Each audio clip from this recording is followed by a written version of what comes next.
نحمده ونصلي ونسلم على رسوله الكريم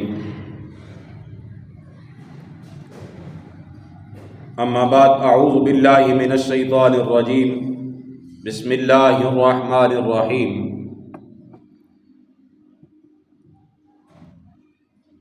ان مثل عیسی عند اللہ کمثل آدم خلقه من تراب ثم قال له كن فيكون آمنت بالله صدق الله وخالقنا العظيم وبلغنا رسوله النبي الكريم الأمين ونحن على ذلك لمن الشاهدين والشاكرين والحمد لله رب العالمين ان الله وملائكته يصلون على النبي یا ایھا الذین آمنوا صلوا علیہ وسلموا تسلیما اللہم صل علی سیدنا و مولانا محمد وعلی آل سیدنا و مولانا محمد و اصحاب سیدنا و مولانا محمد وبارک وسلم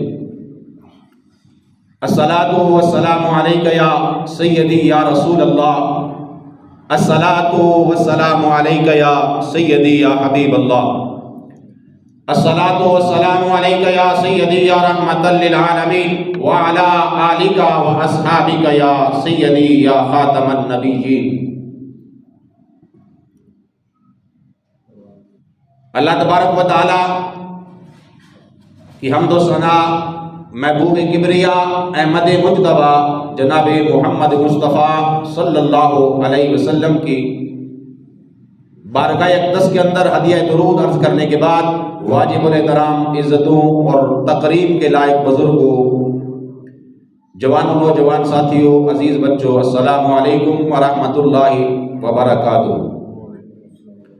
دسمبر کی آخری تاریخیں چل رہی ہیں، اس حوالے سے چونکہ ہمارے مسلمان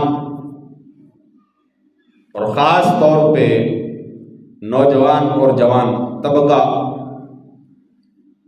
25 دسمبر کو ایک دوسرے کو کرسمس کی مبارکباد دیتا ہے، تو اس حوالے سے چند معروضات گزشتہ سال بھی عرض کی تھی، پھر عرض کر دوں تاکہ یاد رہے کہ جب ہم اللہ تبارک و تعالیٰ کے ساتھ کسی بھی ہستی کا ذکر کرتے ہیں اور پھر جس انداز کے اندر اس کرسمس کو منایا جاتا ہے اور یہ دنیا کو بتلایا جاتا ہے کہ سیدنا عیسیٰ علی نبینا علیہ الصلاۃ والسلام معاذ اللہ تبارک و تعالیٰ کے بیٹے ہیں، تو جب اللہ کا کوئی شریک ہے ہی نہیں، اللہ رب العزت کو کسی نے پیدا نہیں کیا اور اسے بھی کسی نے پیدا نہیں کیا، وہ والدین سے اور اپنی اولاد سے مبرہ ہے اور ایسی ذات ہے جو اپنے لیے اپنے محبوب صلی اللہ علیہ وسلم کی زبان مبارک سے یہ کہلواتی ہے قل هو اللہ احد اللہ الصمد لم یلد ولم یولد ولم یکن له کفوا احد۔ اے محبوب صلی اللہ علیہ وسلم آپ فرما دیجئے کہ اللہ ایک ہے، اس کا کوئی ہمسر نہیں، اس کا کوئی ساتھی نہیں، اس کے جیسا کوئی نہیں، نہ اس نے کسی کو جنا نہ اس نے کسی کو جنم دیا۔ جب اللہ خود قرآن کے اندر کہہ رہا ہے تو پھر جب ہماری یہ نوجوان اور جوان نسل ایک دوسرے کو کرسمس کی مبارکباد دیتی ہے تو اس بات کا اقرار کرتی ہے کہ واقعی اللہ تبارک و تعالیٰ کی کوئی اولاد ہے۔ اور مفسرین کہتے ہیں، محدثین کہتے ہیں، ائمہ کہتے ہیں کہ جب بندہ یہ تصور کر لے، جب اسے خیال آ جائے کہ اللہ کا بھی کوئی بیٹا ہو سکتا ہے، تو وہ دائرہ اسلام سے خارج ہو جاتا ہے، یعنی دین سے بے دین ہو جاتا ہے۔ اور جب بندہ دائرہ اسلام سے خارج ہو جائے تو پھر اسے یہ خبر ہونی چاہیے کہ وہ جب اسلام سے نکل گیا تو پھر اگر شادی شدہ ہے تو اس کا نکاح ختم ہو گیا، وہ اسلام سے باہر چلا گیا۔ اب جب تک وہ تجدید ایمان نہیں کرے گا، توبہ نہیں کرے گا، دوبارہ سے نئے سرے سے اسلام کو قبول نہیں کرے گا، وہ دائرہ اسلام میں داخل نہیں ہو سکتا۔ تو اس لیے نوجوان نسل کو، نوجوانوں کو اس قسم کے معاملات سے پرہیز کرنی چاہیے۔ ہم چونکہ انہی لوگوں کو دیکھ کر اپنا آئیڈیل بناتے ہیں کہ جنہیں ہم کرسمس کی مبارکباد پیش کرتے ہیں، العیاذ باللہ، یعنی وہ تو اعلانیہ کہتے ہیں کہ سیدنا عیسیٰ علی نبینا علیہ الصلوۃ والسلام اللہ کے بیٹے ہیں، گویا ہم جب ان کی تائید کرتے ہیں تو ہم بھی گواہی دے رہے ہوتے ہیں کہ معاذ اللہ ثم معاذ اللہ، اللہ کا کوئی بیٹا ہو سکتا ہے؟ اللہ کا کوئی بیٹا ہے؟ اللہ تعالیٰ نے مخلوق کی رہنمائی کے لیے متعدد انبیاء کرام علیہ الصلوۃ والسلام کو مبعوث فرمایا۔ حالات بدلنے کے ساتھ انہیں عطا ہونے والی شریعتوں کے احکام بھی تبدیل ہوتے رہے، مگر سیدنا آدم علیہ نبینا علیہ الصلوۃ والسلام سے لے کر میرے آپ کے آقا صلی اللہ علیہ وسلم تک تمام انبیاء علیہ الصلوۃ والسلام کا دین، اصول اور عقائد ایک ہی ہے۔ یعنی آدم علیہ الصلوۃ والسلام نے بھی یہی دعویٰ کیا، انہوں نے بھی یہی دعوت پیش کی کہ اللہ وحدہ لا شریک ہے، اللہ ایک ہے، وہی یکتا ہے، وہی عبادت کے لائق ہے اور اسی کی عبادت کی جا سکتی ہے۔ اور میرے آقا صلی اللہ علیہ وسلم نے بھی یہی درس دیا، یہی تبلیغ فرمائی کہ اللہ ایک ہے، اس کے جیسا کوئی نہیں، اس کی اولاد کوئی نہیں، اسے کسی نے جنم نہیں دیا، نہ اس نے کسی کو جنم دیا۔ عبادتوں کا محور اور مرکز اللہ کی ذات ہی ہے۔ اور میں، اللہ کے محبوب نے فرمایا کہ میں اس کا نبی اور رسول ہوں، میں تمہیں دعوت پیش کرنے آیا ہوں کہ دین اسلام کے اندر، دائرہ اسلام کے اندر داخل ہو جاؤ، دین کو قبول کر لو۔ تو کچھ لوگوں نے تو اللہ کے محبوب کی اس دعوت کو قبول فرمایا اور کچھ نے رد بھی کر دیا۔ ارشاد باری تعالیٰ ہے، شرع لکم من الدین ما وصی بہ نوح والذی اوحینا الیک وما وصینا بہ ابراہیم وموسیٰ وعیسیٰ ان اقیموا الدین ولا تتفرقوا فیہ۔ اللہ نے تمہارے لیے دین کا وہی راستہ مقرر فرمایا جس کی اس نے نوح کو تاکید فرمائی، اور جس کی ہم نے تمہاری طرف وحی بھیجی، اور جس کی ہم نے ابراہیم اور موسیٰ اور عیسیٰ کو تاکید فرمائی کہ دین کو قائم رکھو، تمام ضروریات دین پر ایمان رکھو اور اس میں تفرقہ نہ ڈالو، نئے عقائد اختیار کر کے فرقے نہ بنو۔ اب یہ بھی ایک نیا عقیدہ ہے، لیکن ان کے لیے ہے کہ جو حضرت عیسیٰ علیہ نبینا علیہ الصلوۃ والسلام کو اللہ کا بیٹا مانتے ہیں، معاذ اللہ، ہم تو اللہ کا نبی مانتے ہیں، اللہ کا پیغمبر مانتے ہیں، اور ہمارا تمام انبیاء کرام علیہ الصلوۃ والسلام پر ایمان ہے، تمام آسمانی کتب پر ہمارا ایمان ہے، تمام صحیفوں پر ہمارا ایمان ہے کہ اللہ تبارک و تعالیٰ نے جو بھی نازل کیا وہ حق ہے۔ ہاں، حالات کے ساتھ شریعت کے کچھ احکام بدلتے رہے، اصل عقیدہ نہیں بدلا، عقائد وہی ہیں، اللہ وحدہ لا شریک ہے، اسی کی عبادت کی جائے، اسی کے سامنے سر بسجود ہوا جا سکتا ہے، وہی عبادت کا محور اور مرکز ہے۔ اور تمام نبی یہ دعوت دیتے رہے کہ ہم اللہ کی طرف سے نبی اور رسول ہیں، ہمیں اللہ نے بس یہ پیغام دے کر بھیجا ہے کہ دنیا کے اندر جا کر لوگوں کو دعوت دو کہ اللہ وحدہ لا شریک ہے۔ جب اللہ کے تمام نبی جن پر ہمارا ایمان ہے 1,24,000 انبیاء کرام علیہم الصلوۃ والسلام دنیا میں تشریف لائے، کم و بیش ہر ایک نے یہی دعوت پیش کی۔ کچھ کو معاملات دنیا کے اندر دعوت پیش کرنے کے بعد بہت سے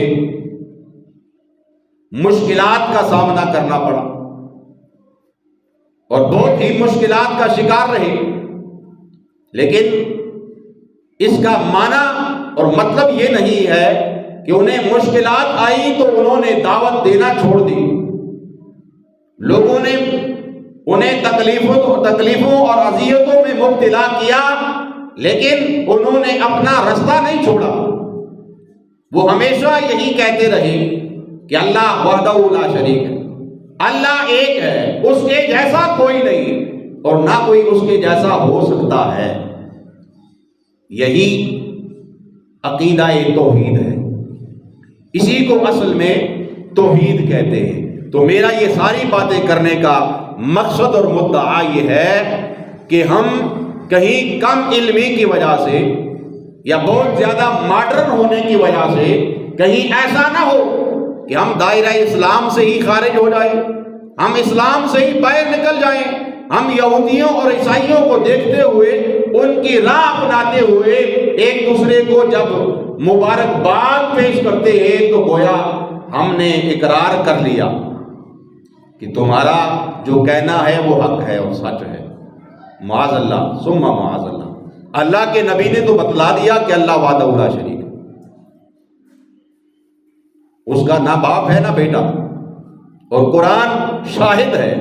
میں نے پہلے سورہ اخلاص کی تلاوت کر کے آپ کو مدعا اور مقصد بتایا کہ اللہ نے اپنے محبوب سے کہلوایا کہ اے محبوب صلی اللہ علیہ وسلم اپنی امت سے کہہ دو، اپنے چاہنے والوں سے کہہ دو، اپنے سے عقیدت رکھنے والوں کو بتلا دو کہ اللہ ایک ہے، اس کے جیسا کوئی نہیں۔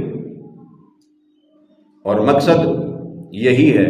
اور جب ہمارے بہت سے معاملات ایسے ہوتے ہیں ہم کفریہ کلمات کہنے کے بعد بھی توبہ نہیں کرتے۔ میں نے پہلے عرض کیا، اور آپ کسی بھی مستند عالم دین سے، مستند مفتی سے جا کر فتویٰ لے لیں کہ جب بندہ اسلام کے دائرے سے باہر نکل جاتا ہے نا، پھر اس کے سارے معاملات ختم ہو جاتے ہیں، پھر وہ اپنی جگہ رضائی کے اندر منہ رکھ کے بے شک کلمہ پڑھ لے، وہ دائرہ اسلام میں تو داخل ہو جائے گا کلمہ پڑھنے کے بعد، لیکن اس کے جو باقی معاملات ہیں وہ تو ختم ہو گئے۔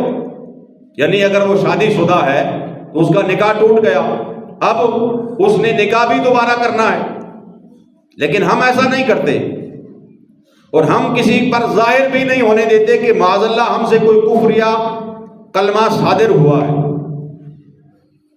اور اس سے بڑا کفر کیا ہو سکتا ہے کہ اللہ کا بھی کوئی بیٹا ہے؟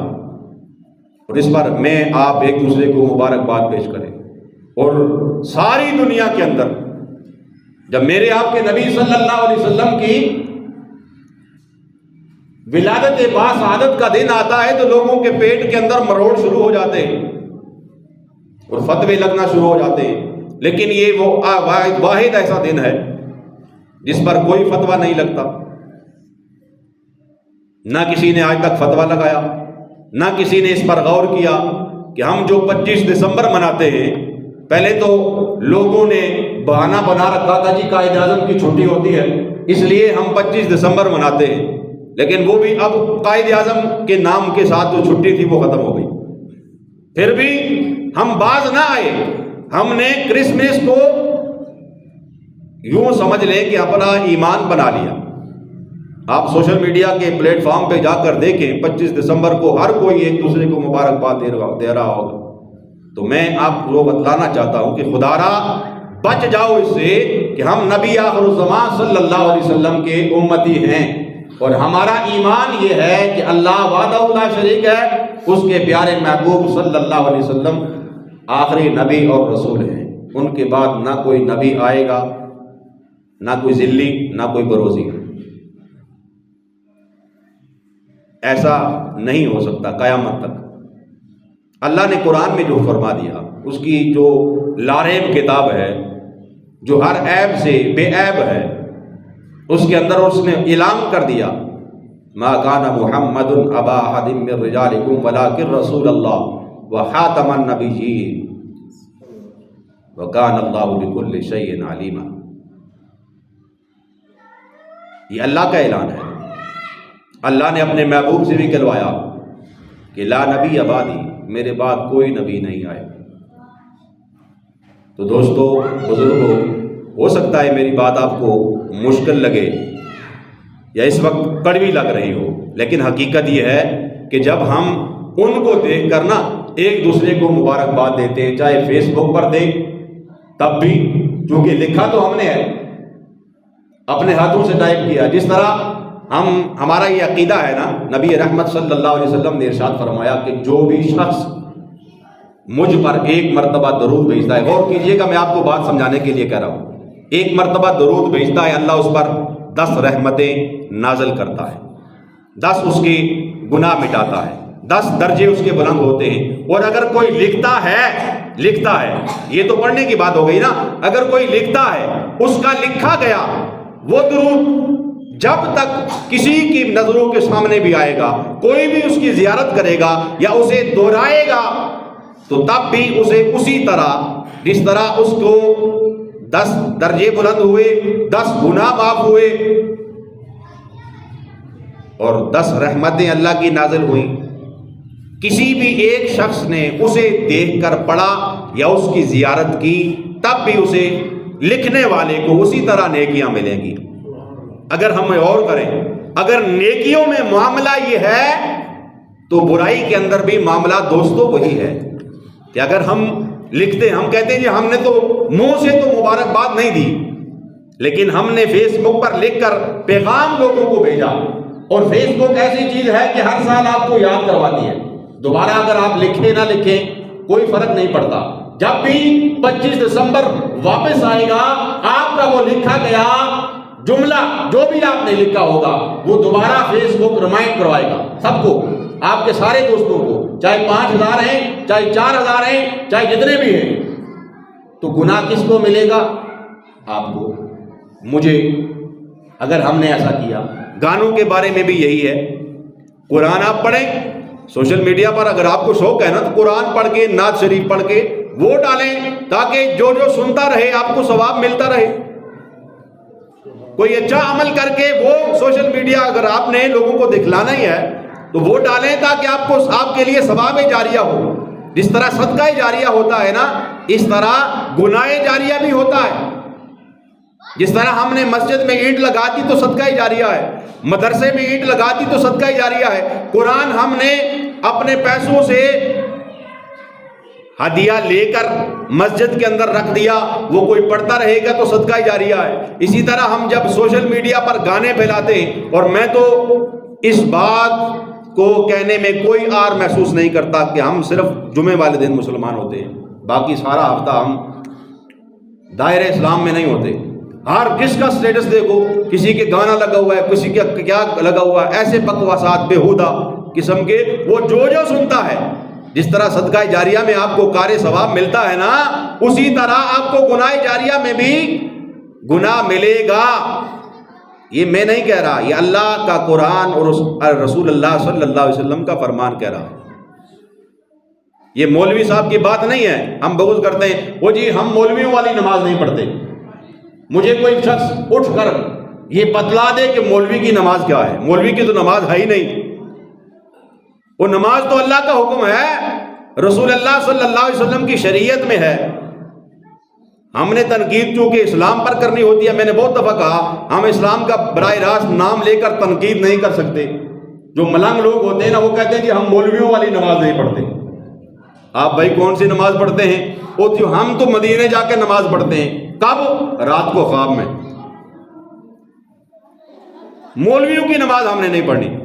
تو بہرحال میرا یہ موضوع نہیں ہے میں جو آپ کو سمجھا رہا ہوں اس کو سمجھنے کی آپ کوشش کریں. جس طرح صدقہ جاریہ میں آپ کو نیکیاں ملتی ہیں، اس طرح گناہ جاریہ کے اندر آپ کو گناہ بھی ملتا ہے.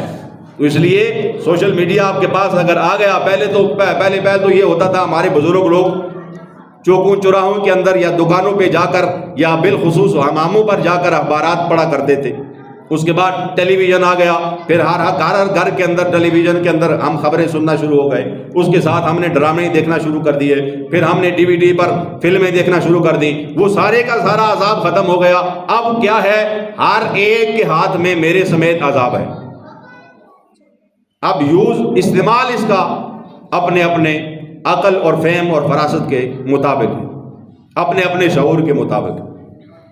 کوئی تو اسے اچھی طرح سے استعمال کرتا ہے اور نیکیوں کا باعث بنتا ہے، اور کوئی اسے غلط استعمال کر کے گناہوں کے انبار کے اندر، گناہوں کے دلدل میں دستا جا رہا ہے، لیکن اسے خبر ہی نہیں.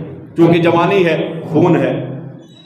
وہ اللہ بخشے حافظ واجد صاحب کہا کرتے تھے کہ جب لیلے کو جوانی آتی ہے نا، آپ نے یہ جملہ ان کے منہ سے کئی دفعہ سنا ہوگا.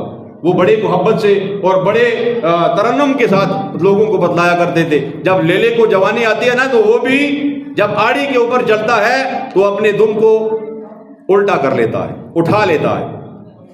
کیونکہ جوانی 4 روزہ زندگی ہے، 4 روزہ جوانی ہے، اس کے بعد بڑھاپا ہے. میں بھی جب جوان تھا تو یہ سمجھتا تھا کہ میرے جیسا جوان کوئی نہیں. آج حالت یہ ہے کہ میں سمجھتا ہوں کہ میرے جیسا بوڑھا بھی شاید کوئی نہ ہو، کہ وقت سے پہلے بوڑھا انسان بھی اچھا نہیں ہوتا. تو آپ نے بھی، ہر ایک نے اس ڈگر سے گزرنا ہے، اس زینے سے گزرنا ہے، اس سیڑھی سے گزرنا ہے. ہر ایک نے ان لمحات کو دیکھنا ہے. اور کئیوں کے حالات یہ ہوتے ہیں کہ وہ اس سٹیج تک بھی نہیں پہنچتے، اس سے پہلے ہی اللہ کو پیارے ہو جاتے ہیں. تو اس سے پہلے زندگی کی گارنٹی تو کوئی نہیں ہے نا. کسی کے پاس ہے کوئی اتھارٹی لیٹر، کسی کے پاس ہو، زندگی کی گارنٹی نہیں ہے، اور ہم اسے بے دریغ استعمال کر رہے ہیں. جس چیز کی گارنٹی ہے وہ ہے موت. زندگی کی گارنٹی نہیں ہے، موت کی گارنٹی ہے. موت کی کیا گارنٹی ہے؟ کہ ہر ایک پر آنی ہے. جس طرح ہم کسی دکاندار سے کوئی چیز لیتے ہیں نا تو پہلے اس سے پوچھتے ہیں کہ اس کی کوئی وارنٹی ہے، وہ کہتا ہے جی 10 سال 15 سال. ہماری زندگی کی کوئی گارنٹی نہیں، موت کی گارنٹی ہے. اللہ کے محبوب نے فرما دیا تو گویا حق اور سچ ہے.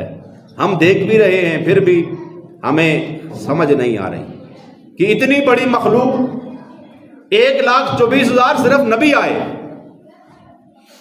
انبیاء آئے، ان کی قوموں کا حساب کریں، اور پھر رسول اللہ صلی اللہ علیہ وسلم تک کتنی قومیں آئیں؟ ساری کی ساری چلی گئیں. رسول اللہ صلی اللہ علیہ وسلم کے بعد 1400 سال بیت گئے، وہ سارے لوگ کدھر چلے گئے؟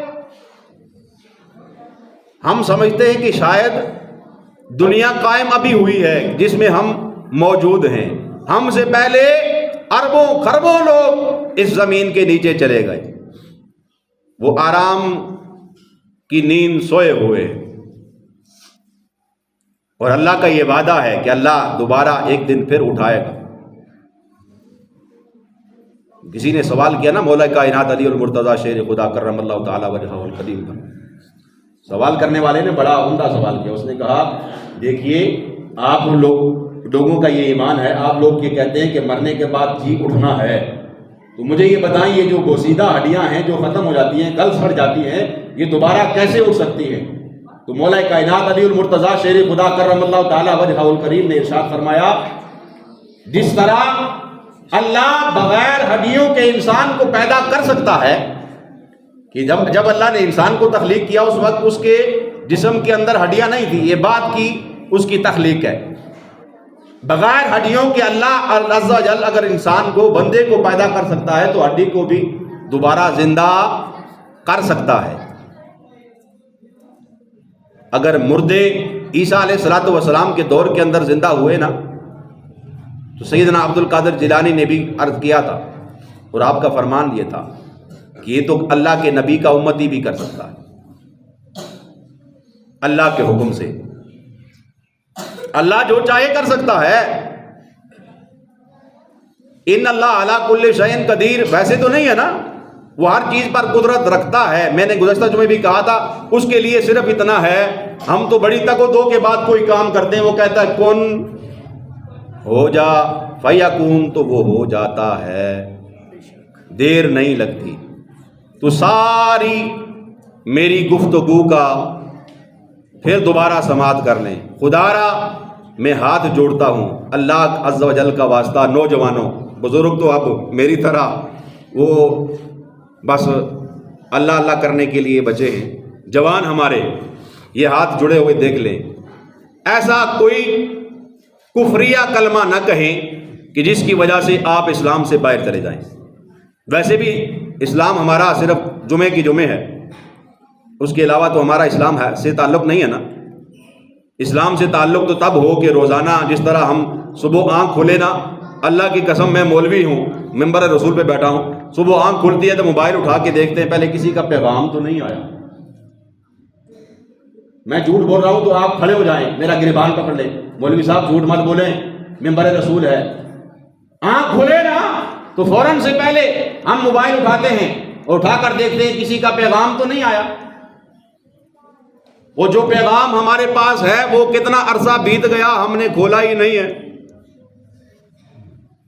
موبائل دن میں ہم 1000 بار کھولتے ہیں، دیکھتے ہیں کسی نے یاد تو نہیں کیا، کسی نے کوئی پیغام بھیجا ہو، میسج بھیجا ہو، کوئی لطیفہ بھیجا ہو، کوئی گانا بھیجا ہو، کوئی فلم بھیجی ہو، کوئی ڈرامہ بھیجا ہو. لیکن ہم حقیقتاً جو اللہ تبارک و تعالیٰ نے ہمارے پاس پیغام بھیجا، صدیاں بیت گئیں، بلکہ سال کے بعد جب رمضان آتا ہے تو اس وقت ہمیں یاد آتا ہے کہ قرآن رمضان میں ختم کرنا ہے. وہ بھی بہت کم، زیادہ نہیں، زیادہ تعداد اس میں بھی نہیں ہے، بہت کم گنے چنے لوگ رمضان شریف کے اندر اپنا نظریہ، اپنا ارادہ کرتے ہیں، نیت کرتے ہیں کہ میں نے اس رمضان میں قرآن ختم کرنا ہے، بس باقی سارا سال ہماری چھٹی. بات کڑوی ہے لیکن حقیقت یہی ہے. وہ میں نے آپ کو ایک واقعہ سنایا تھا، دوبارہ نہیں سنا رہا، لیکن حالات ایسے ہیں نا. تو مولوی صاحب کو کسی نے افطاری پہ بلایا نا، افطاری پہ بلایا بڑی چاہ سے، بڑی محبت سے. تو مولوی صاحب نے دیکھا کہ پنکھے کی ہوا جھول رہی ہے اور 2000 روپے پڑے ہیں ٹیبل پہ، اور وہ اڑ اڑ کے کبھی کدھر جا رہے ہیں کبھی کدھر. انہوں نے اٹھائے اور قرآن مجید میں رکھ دیا. غور کرنا، اس کے اندر سبق ہے، اس کے اندر سبق ہے.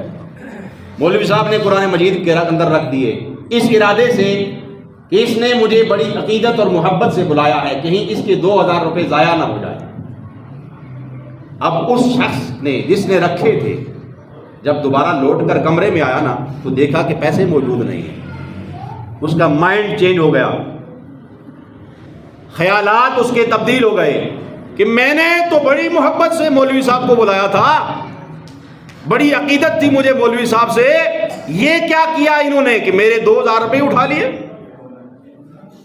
خیر اس نے اظہار نہیں کیا، لیکن چہرہ تو بتا دیتا ہے بھائی کہ حالات کیسے ہیں. مولوی صاحب چلے گئے، 1 سال تک اس نے مولوی صاحب سے ہم کلام سلام نہیں کیا، اس لیے کہ انہوں نے میرے 2000 روپے اٹھائے. سال کے بعد پھر رمضان آیا، پھر خیال آیا چلو کوئی بات نہیں، 2000 اٹھا لیے، سال گزر گیا، بات بیت گئی، وقت گزر گیا، چلیں اللہ کی رضا کے لیے مولوی صاحب کو پھر افطاری کروا دیتے ہیں. وہ دوبارہ آئے تو مولوی صاحب نے کہا آپ کی تو مجھ سے بڑی محبت تھی، 1 سال پورا بیت گیا، آپ نے سلام کلام ہی چھوڑ دیا. انہوں نے کہا جی مولوی صاحب بڑی عقیدت تھی لیکن 2000 روپے کا معاملہ ہے. عقیدت تو بڑی تھی لیکن معاملہ 2000 کا ہے. میں نے جب دیکھا کہ آپ نے میرے 2000 اٹھا لیے تو میری ساری عقیدت رفو چکر ہو گئی، ختم ہو گئی. تو انہوں نے کہا آپ نے قرآن نہیں کھولا؟ کہا نہیں، اس کے اوپر تو دھول مٹی جمی ہے. تو مولوی صاحب نے کہا کہ میں نے آپ کی امانت کو اللہ کے اس قرآن کے اندر رکھا تھا کہ آپ اسے کھولیں گے تو پڑھ لیں گے، اور جب پڑھیں گے تو یقیناً آپ کو مل جائیں گے. مجھے کیا پتا تھا آپ پورا سال اسے کھولیں گے ہی نہیں. تو میرے دوستوں، میرے بھائیوں، میری باتیں کڑوی ہیں لیکن حقیقت ہے. خدا را روزانہ آپ موبائل جس طرح مرضی استعمال کریں، وہ آپ کو آزادی ہے. کیونکہ عقل انسان کو اللہ نے دے دی ہے، فیصلہ اس کے اختیار میں ہے، لیکن قرآن کم از کم اتنا کھولے، روزانہ ایک آیت ہی پڑھ لینا ترجمے کے ساتھ، تفسیر کے ساتھ، تو یقیناً آپ کو اس کے ساتھ محبت ہو جائے گی۔ وہ کسی مولوی صاحب نے، پھر مجھے یاد آتا ہے مولوی صاحب کی واقعہ، اعلان کیا کہ کوئی بندہ 40 روز تک اگر مسلسل 5 وقت کی نماز با جماعت پڑھے گا نا تو اسے میں انعام دوں گا۔ ایک شخص نے ارادہ کر لیا چلو انعام تو ملے گا نا، اس لیے نہیں کہ اللہ راضی ہوگا، اس لیے انعام ملے گا۔ 5 وقت مصلی پہ آتا رہا، نمازیں پڑھتا رہا، جب 40 روز گزرے تو مولوی صاحب نے کہا کہ میں نے تجھے دعوت دی تھی تاکہ میرا یہ ایمان تھا، میں نے فرمان محبوب پڑھا ہے کہ جو شخص 40 روز تک بلا ناغہ بلا تعطل 5 وقت کا نمازی ہو، 5 وقت نماز پڑھے، اسے نماز سے محبت ہو جاتی ہے۔ میں نے تو یہ سوچا تھا کہ تم 40 روز اللہ کے حضور میں سجدہ ریز ہوگے، تمہیں نماز سے محبت ہو جائے گی، پھر تمہیں کسی دنیا کی کسی چیز کی طلب نہیں رہے گی۔ اس نے کہا میں نے انعام کی خاطر پڑھے تھے، آپ مجھے انعام دیں۔ مولوی صاحب نے کہا انعام تو میرے پاس ابھی نہیں ہے، لیکن پھر بھی میں بندوبست کرتا ہوں۔ اس نے کہا پھر میں بھی بے وضو پڑھتا رہا۔ وہ حالات ہمارے یہاں تک پہنچ گئے، بس خدا را ایک دوسرے کو مبارکباد نہیں دینی اور اس چیز کو اپنے تصور سے ہی نکال دیں کہ اللہ کا کوئی بیٹا ہو سکتا ہے، معاذ اللہ، اللہ معاف کرے۔ وآخر دعوایا ان الحمدللہ۔